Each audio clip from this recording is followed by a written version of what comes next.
ഇന്നത്തെ പ്രധാന 5 വാർത്തകൾ.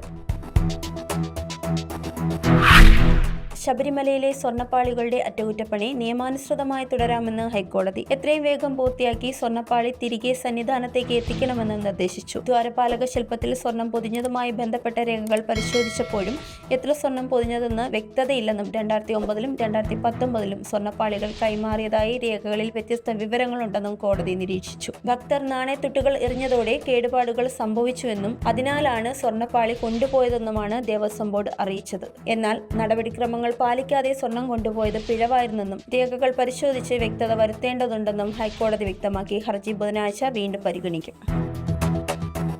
കൊച്ചിയുടെ പുറംകടലിൽ മുങ്ങിക്കിടക്കുന്ന MSC എൽസ 3 കപ്പലിനെ പുറത്തെടുക്കാനുള്ള ദൗത്യം ഏറെ വൈകുമെന്നാണ് MSC കമ്പനി വ്യക്തമാക്കുന്നത്. കപ്പലിനെ പൂർണ്ണമായും കടലിനടിയിൽ നിന്ന് ഉയർത്തിമാറ്റാൻ കുറഞ്ഞത് 1 വർഷമെങ്കിലും എടുക്കുമെന്നാണ് കണക്കുകൂട്ടൽ. ഇപ്പോൾ കപ്പലിലെ എണ്ണ നീക്കം ചെയ്യുന്ന പ്രവർത്തനങ്ങളാണ് പുരോഗമിക്കുന്നത്. കാലാവസ്ഥ മുഴുവൻ അനുകൂലമാകാതെ നടപടികൾ വേഗത്തിൽ മുന്നോട്ട് കൊണ്ടുപോകാൻ കഴിയില്ലെന്നും കമ്പനി വ്യക്തമാക്കി. മത്സ്യത്തൊഴിലാളികൾ വലകൾ പൊട്ടിപ്പോകുന്നതടക്കമുള്ള പ്രശ്നങ്ങൾ ഉയർത്തിക്കൊണ്ട് നഷ്ടപരിഹാരം ആവശ്യപ്പെട്ട് കോടതിയെ സമീപിച്ചിരിക്കുകയാണ്. രാജ്യത്തെ പോലീസ് സ്റ്റേഷനുകളിലെ CCTV നിയന്ത്രിക്കാൻ സ്വതന്ത്രമായ ഓട്ടോമാറ്റിക് കൺട്രോൾ റൂമുകൾ അനിവാര്യമാണെന്ന് സുപ്രീം കോടതി നിരീക്ഷിച്ചു. പോലീസുകാർ ക്യാമറകൾ ഓഫാക്കുകയോ ദൃശ്യങ്ങൾ ഡിലീറ്റ് ചെയ്യുകയോ ചെയ്യുന്നത് തടയാനുള്ള ഏക മാർഗമാണിതെന്നും ഇത് സംബന്ധിച്ച ഉത്തരവ് തിങ്കളാഴ്ച പുറത്തുവിടുമെന്നും ബെഞ്ച് വ്യക്തമാക്കി.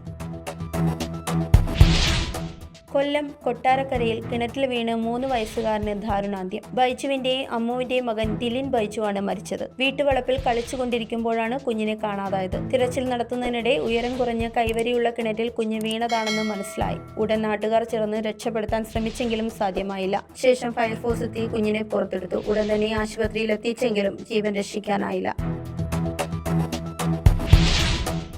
ഏഷ്യാകപ്പിൽ ആദ്യ 2 മത്സരങ്ങളിലും പ്ലേയിങ് 11-ൽ ഇടം നേടിയിട്ടും മലയാളി താരം സഞ്ജു സാംസണിന് ബാറ്റിംഗിന് അവസരം കിട്ടാതെ പോയി. UAEക്കെതിരെ ഇന്ത്യക്ക് ചെറിയ ലക്ഷ്യമായിരുന്നതിനാൽ അവസരം ലഭിക്കാതെ പോയപ്പോൾ പാകിസ്ഥാനെതിരെ ശക്തമായ പോരാട്ടത്തിൽ അവസരം ലഭിക്കുമെന്ന പ്രതീക്ഷയും ആരാധകർക്ക് നിരാശയായി. 128 റൺസ് വിജയലക്ഷ്യം തേടി ഇറങ്ങിയ ഇന്ത്യക്ക് തുടക്കത്തിൽ ശുഭ്മാൻ ഗിൽ പുറത്തായപ്പോൾ സഞ്ജുവിനെ പ്രതീക്ഷയെങ്കിലും 3-ാം നമ്പറിൽ എത്തിയതും ക്യാപ്റ്റൻ സൂര്യകുമാർ യാദവ് ആയിരുന്നു. പിന്നീട് അഭിഷേക് ശർമ്മയും പുറത്തായപ്പോൾ 4-ാം നമ്പറിൽ തിലക് വർമ്മയും ഇറങ്ങി. തിലക് പുറത്തായപ്പോൾ 5-ാം നമ്പറിൽ സഞ്ജുവിനെ പ്രതീക്ഷയെങ്കിലും ടീം മാനേജ്മെന്റ് ഇടങ്കൈ സ്പിന്നറിനെതിരെ ആക്രമണം ശക്തിപ്പെടുത്താൻ ശിവൻ ദുബെയെ പ്രൊമോട്ട് ചെയ്തു. ദുബെയെ സൂര്യകുമാറിനൊപ്പം ചേർന്ന് ഇന്ത്യയെ വിജയത്തിലേക്ക് എത്തിച്ചതോടെ സഞ്ജുവിന് വീണ്ടും ബാറ്റിംഗിന് അവസരം ലഭിച്ചില്ല. ഇന്ത്യയുടെ അടുത്ത മത്സരം ഒമാനെതിരായതിനാൽ സഞ്ജുവിന് അവസരം ലഭിക്കാനുള്ള സാധ്യത കുറവാണെന്നും സൂപ്പർ 4 റൗണ്ടിലാണ് ക്രീസിലിറങ്ങാനുള്ള സാധ്യത കൂടുതലെന്നുമാണ് വിലയിരുത്തൽ. Zag news. നേരിന്റെ വാർത്തകൾ നിങ്ങളുടെ വിരൽത്തുമ്പിലെത്താനായി സാഗ് ന്യൂസ് ചാനൽ സബ്സ്ക്രൈബ് ചെയ്തും ഷെയർ ചെയ്തും ഒരു ശരിയായ മാധ്യമ നിലപാടിനൊപ്പം നിൽക്കാൻ ഞങ്ങൾ